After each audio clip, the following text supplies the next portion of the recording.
Thank you. I'm gonna mute you though, because I gotta do something. Yeah, absolutely. As long as you can hear me though. All right. Welcome today. Thank you for joining me on this Sunday. I know that it's getting pretty late, so today isn't going to take too long. Same thing with the hydration. And again, if y'all want me to do the inflammation presentation, I can always add that in as like a kind of a week six. Just let me know how y'all would like to proceed with that one. But today, let's go ahead and cover sleep. Guess why sleep matters. Sleep is the ultimate life enhancer. Outside of nutrition and stress management, it is something that is very beneficial for you and something that we want to try to maximize to the best of our ability. Whenever it comes to health, right, we have it decreases your risk for disease, mortality risk, or like death. Same thing with like acute immunity, and then optimal functioning. So optimal functioning is kind of like, I like to look at myself as a high performer, right? And so with optimal functioning, if certain areas of my life are kind of not up to par, then I don't exactly function in a way that is beneficial for me day in and day out. All right. And then also your purpose. So I know that that's kind of far-fetched a little bit, but it's actually has a lot to do with it. Whenever it comes to your your meaning in life or whatever you decide that you're trying to accomplish and whatnot, what your purpose is, if you don't get good enough sleep, then a lot of the times we actually start to spiral into a mindset to where we lose focus towards that. So that kind of leads into the mental performance aspect, right? Because of you losing different motivations and whatnot, your mental performance is going to get significantly impaired. Mental focus as well, right? And then also your mood and mental health. Because obviously, if you lack purpose or you lack a why, whatever that is for you, then that's going to start to affect you in other areas a lot. Your motivation is going to go down.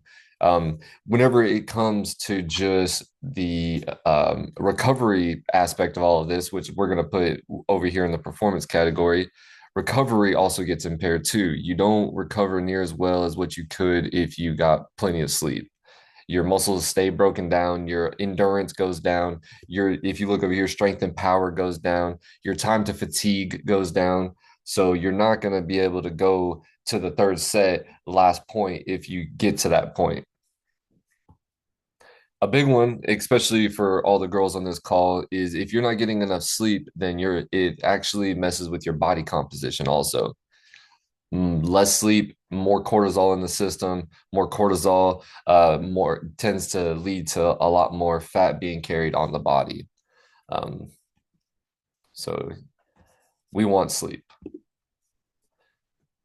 Here's some other benefits of sleep, right? So it regulates inflammation. So that's something that's really good for recovery also. Whenever we work out and do different things, our muscles break down. Same thing with our bones, tendons, all the above. And with that, that creates inflammation within the body. With that inflammation, if you don't get enough sleep, it doesn't circulate out near as well. Also, whenever you go into a deep sleep, that is it's your body's best time to repair the muscle that is damaged, as well as all the other, the bones, ligaments again. We're not going to talk too much about HRV. That's a little bit more advanced than this presentation, so we'll skip over that. But it does affect HRV as well. So, what are the mechanisms of optimal sleep? Okay, so we have the sleep pressure system, you have the arousal system, as well as the circadian timing. So, circadian timing is the circadian rhythm. I'm sure that you probably heard of that throughout life. We're not going to go too far into that as for this presentation as well. But essentially, depending on what type of animal you relate to, whether it's a bear, it's a lion, I think the other one is an eagle. That's going to be dependent on what time is best for you to go to sleep and wake up. because we all circadian timing is essentially whenever the sun rises and the sun falls, everybody's body has a natural timing system within it that aligns with that.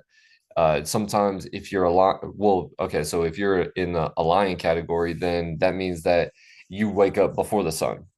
You usually wake up around 5 a.m., 4 a.m., stuff like that, early risers. A bear right at about 7, I want to say is that one. And eagle is about 10 o'clock. So again, depending on how your body aligns with how the sun goes around the earth, that's going to be circadian rhythm. We're going to go more so into like the sleep pressure and then the balanced arousal system. So we talked about the arousal system a little bit during the stress management presentation, because if we're constantly in a sympathetic state, then that's going to make it harder for us to get better sleep, especially if we have all this cortisol, all the adrenaline, things like that running through our body on a constant basis. Let's talk a little bit more about this sleep pressure system now. So, what you have is your sleep drive, which is adenosine within the body. All right. So whenever we wake up, depending on what time you wake up and everything, then that's going to start sleep, your sleep drive, or starts releasing adenosine within the brain. That as the adenosine builds up, that's whenever we start to get tired. As we start to get tired, there's a lot of research that shows if that's why I put this little red marker right here. It shows if we get to sleep around that 10 p.m. marker, just a little bit before that, that we will actually get better sleep throughout the night. If I think it's for every hour before 12 o'clock that you get to sleep, it equates to about 2 hours past 12 o'clock of sleep, if that makes sense. As we go to sleep, that's whenever your adenosine drops. And then right at about that 7 a.m., or depending on if you're more of a 5 a.m. type of person, 10 a.m., etc., then it's going to drop throughout the night while you're asleep. As soon as you hit whatever time that is, that's whenever cortisol will start to get made and your body will start to naturally awaken. And that's how we go through that day in and day out. If we look over here to the right, you can see that a normal daily sleep, right, is right at about that 11 p.m. Again, I say 10 p.m. We know better now. Um, that's whenever you'll go to sleep. The adenosine will drop. Then you'll wake up. The adenosine will start to rise again, drop. You get the cycle. Now, at the bottom here, you see I threw in something that has to do with a nap, or an example that has to do with a nap. Because as the adenosine rises throughout the day, if we go ahead and take a nap, well, that's going to drop our sleep drive just a little bit, depending on how long you're asleep throughout the day. Sleep cycles last for about 90 minutes, right? So you go through your light sleep, REM sleep, deep sleep, back to a light sleep, and you go through that cycle all throughout the night. I know some people, like if you look at somebody like Cristiano Ronaldo, his optimal sleep schedule is where he only sleeps for 90 minutes, but he does that four or five times throughout the day. So he'll do one cycle at 12 a.m. He'll do 90 minutes. He wakes up, and then 3 hours later, he does another one. Wakes up, 3 hours later, he does another one. And he actually does that all throughout the day. And that's how he best is, or that's how he performs at his best. If you look at somebody like LeBron James, what he does is depending on what time he has a game and everything, he actually wakes up in the morning time. Let's say it's a 1 o'clock game. So he'll wake up extra early in the morning so that way he can do his workout, then he can take his nap and he can wake up with a specific amount of time in between his game. So it doesn't matter if he wakes up at 4 a.m. or if he wakes up at 10 or at 10 a.m. He always has his nap at the same distance away from the game each day. You don't want to go into a carousel where, one night or one day you get a bunch of sleep at night and then you wake up the next day, you take a nap, and then you go a few days without taking a nap, and then you get back into the cycle of taking a nap. Does that make sense? You want to try to keep a consistent rhythm throughout day in and day out. You want to go to sleep at the same time and you want to wake up at the same time. What are the key factors to sleep pressure? Well, these are the things that are going to affect it the most, right? Naps, caffeine, exercise, activity, your circadian rhythm, and then your sleep debt. So some people would tell you that you can't exactly make up for sleep. You know how we all say one night, oh, I only got 5 hours, I'll make up for it tomorrow. Well, that's not really a thing for the most part. So we always want to take uh, that into consideration because we think that we're catching up and whatnot, but really we're not. We just need to get back up on the high horse. Because if we're not consistent with our sleep routine, that's going to start to mess with our circadian rhythm. That's going to mess with the sleep pressure, that sleep debt, like what we were just saying. And we're going to have to try to catch up. What affects sleep? Well, there's a lot of things that affect your sleep. Um, you we have light, right? Are you in a comfortable bed? Do you have pressure points? Do you need to have a softer or firmer bed? That's going to affect your sleep a lot. Some people are nervous about, spending a lot of money on a bed. I'm not going to lie to you. I spent over $10,000 on my bed because we spend a third of our life on it. So it's something that is very beneficial to go ahead and spend a lot of money. We spend money on all types of stuff, but we're not really willing to on something that we spend a third of our life on. That whenever I got told that, I don't know, that was probably about 10 years ago, that kind of hit home. What's the temperature like in the room? Do you like it more warm whenever you go to sleep or cold? Research shows that having your room colder actually allows for better sleep. And then also white noise, right? I know that y'all have heard about white noise a bunch, turn on a fan or ocean in the background or rain, something like that. That actually has to do with whenever we were more primal, right? So if whenever we were more like cavemen, whether you believe in Darwin's theory of evolution or not, that has nothing to do with this. There was just a point throughout our history where we didn't exactly have the best shelter, right? And so whenever that was around, whenever it would rain and things like that, it actually made our body feel safer because there's not predators out and about whenever that was occurring, right? uh, and so that's something that will affect how deep of a sleep you go into. Also, how safe do you feel in your own home? At a younger age, that's a little bit different. Obviously, you feel safe with your parents and everything like that. But as you start to age and you get off into your own house and things like that, that's going to start to affect how good sleep that you have. Okay. When did you exercise? That's going to be something that affects your sleep too. If you don't exercise until 10 p.m. at night and then you try to go to sleep at 12, that's probably not going to allow for very good sleep for most people. I'm not going to lie. I've done that before and I've actually got some of the best sleep at that time. But I don't recommend it because as I started to do it more often, it didn't really do as good as I wanted it to do. Okay. When and what was your last meal? We talked about meal composition in the nutrition presentation. And so you want to take that into consideration also. And then when was that? At a younger age, eating right before sleep and everything actually helped me gain weight. But as I started to age, it started to mess with me in different ways that I didn't like. And so that's why I had actually stopped eating right before sleep. And if you go ahead and get in the routine now of not eating right before sleep, that's going to be something that's beneficial for your overall health too. Not only will it disrupt your sleep because you're having to break down that food and everything like that, it also messes with, the hormones in your stomach. It messes with your intestines, things like that.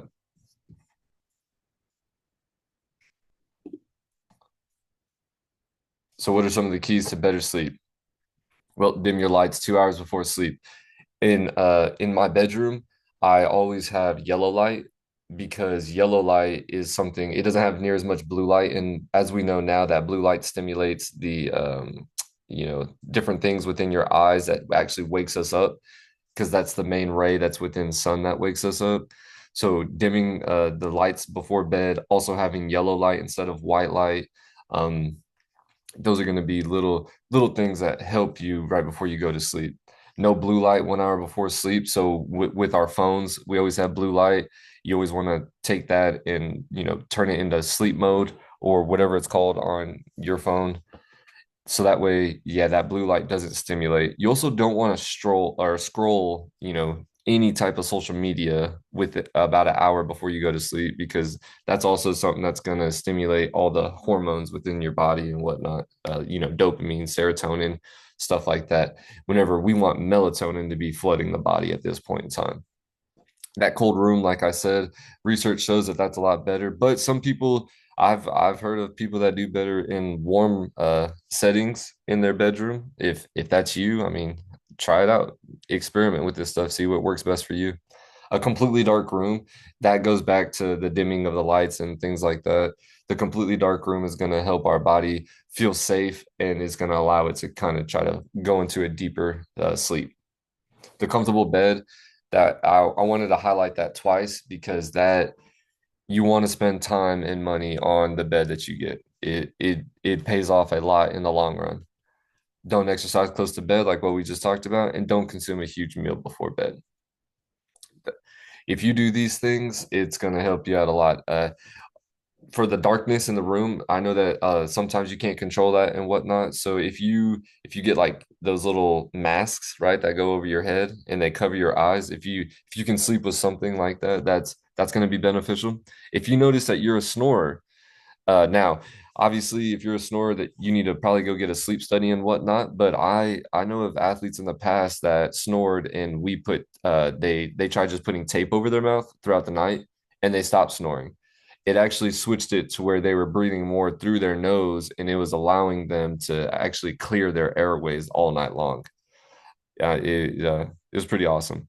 That's another thing. If you are a mouth breather, I would highly recommend you go ahead and tape your mouth shut, so that way you start to breathe more through your nose all throughout the night. If you're a mouth breather, that's going to be something that won't, it doesn't always stop you from getting into REM sleep, but it slows down that cycle. And so that breathing through your nose allows you to get into a deeper sleep more consistently, allowing for the more recovery and blah, blah, blah, everything else that we just covered. Uh, Pretty sure that that was the last one. Oh, let's talk about naps. So with the naps, if you do decide that you want to start napping and everything, I highly recommend you start off with experimenting with it. All right, find out what's appropriate for you, but think about your sleep at night first. So you don't want to interfere with that. So you always want to try to at least do 7 hours before bedtime. So if you wake up, 5 a.m., 7 a.m., something like that, then around that noonish range or 1 o'clock would be a good time to take a nap. So that way you still have plenty of time to allow that adenosine or that sleep drive to rebuild. So that way we can get quality sleep later on in the night. Uh, you want to think about either going for 20 to 30 minutes or 80 to 90 minutes. That way you don't try to wake yourself up in the middle of that cycle that I was telling you about, right? Because if you wake up in the middle of the cycle, that's whenever you start to feel groggy. I know that, have you ever taken a nap and then you woke up randomly and you just felt real groggy for the rest of the day? That's because you woke up at a different point within that sleep cycle. So if you keep it shorter for, 20, 30 minutes, that's going to allow it to where you don't get too far into the sleep cycle. And then at that 80 to 90 minutes is whenever you complete the sleep cycle. I know that sometimes though, on a Sunday, randomly, a 4 hour nap, there's nothing wrong with that, right? Try to keep your naps consistent. That's what we were talking about before, is because if you're not consistent with your sleep cycle and everything, then your body's not ever gonna really know when to start producing that melatonin. Uh, for night owls, right? A lot of the times it's because their body doesn't really know when to start producing that melatonin. You've messed with your sleep schedule so much throughout time that it's like, all right, we don't really know when to do this, so let's just not do it.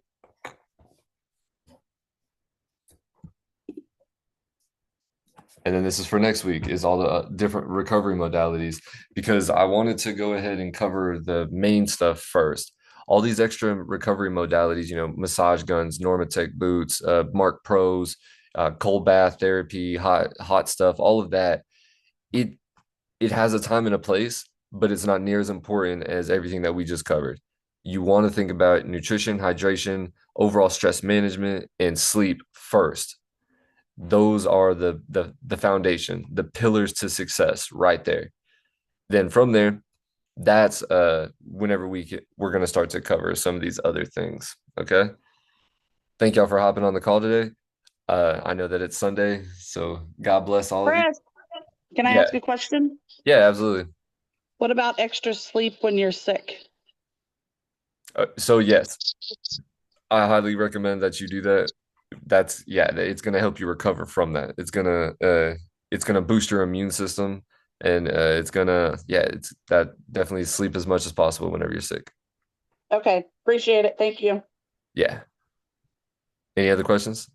I guess I should have asked that in the first place. No, I had one the other week, but I forgot and I didn't write it down. So how it goes. If you think about it, let me know. Okay. I'm here to answer it. So All right. Thank you. yes, thank y'all. Have a good one.